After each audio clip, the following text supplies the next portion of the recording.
निश्चित निखिला, आपण जर बघितलं तर काल छत्रपती संभाजीनगरमध्ये अतिशय दुर्दैवी घटना घडली आणि त्या घटनेपासून जे ते समाजमन सुन्न झालं आहे। आता मी कुणालच्या घरी आहे। आपण बघतोय कुणाल आणि त्याचे आई वडील याच किरायाच्या घरात गेल्या 4 महिन्यापासून राहायला आले होते आणि ज्याप्रमाणे काल ही दुर्दैवी घटना घडली त्यानंतर पोलिसाच्या वतीने जे ते सखोल तपास सुरू केला आहे। आपण बघतोय छत्रपती संभाजीनगरचे पोलीस अधिकारी या ठिकाणी दाखल झालेत। गेल्या तासभरापासून जे आहे ते कुणालच्या घरी पंचनामा सुरू आहे आणि सगळे अंगांचे आहे ते पोलीस या सगळ्या घटनेची माहिती घेताना पाहायला मिळतात।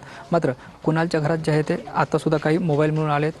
अधिक तपास जे आहे ते पोलिसांच्या वतीने सुरू आहे। मध्ये एक श्वान सुद्धा आहे, त्याचा सुद्धा आवाज हळूहळू आपल्याला या ठिकाणी येताना पाहायला मिळतो आणि कुणालचे नातेवाईक सुद्धा या ठिकाणी आल्याचे आपल्याला पाहायला मिळतात। आणि कालची जी आत्महत्या झाली आणि त्यानंतर जे आहे ते त्याच्या आईवडिलांसुद्धा त्या ठिकाणी जीव गमवावा लागला, या सगळ्या अंगानं पोलीस तपास करताना पाहायला मिळतात। पोलिसाच्या वतीने जे आहे ते सगळ्या घटनेचा पंचनामा सुरू आहे। सगळ्या अंगांचे जे आहे ते या ठिकाणी पोलीस तपास करताना पाहायला मिळतात। मात्र ही नेमकी आत्महत्या का झाली याचा जे आहे ते अधिकृतपणे उलगडा अजूनसुद्धा पोलिसांच्या वतीने करण्यात आलेला नाही। मात्र वेगवेगळी कारणं जे आहे ते आत्महत्येच्या मागे लावली जातात।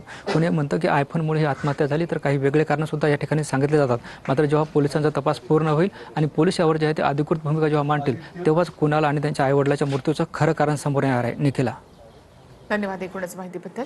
तर या प्रकरणाचा पंचनामा करण्यासाठी पोलीस कुटुंबाच्या घरामध्ये आता पोहोचलेले आहेत।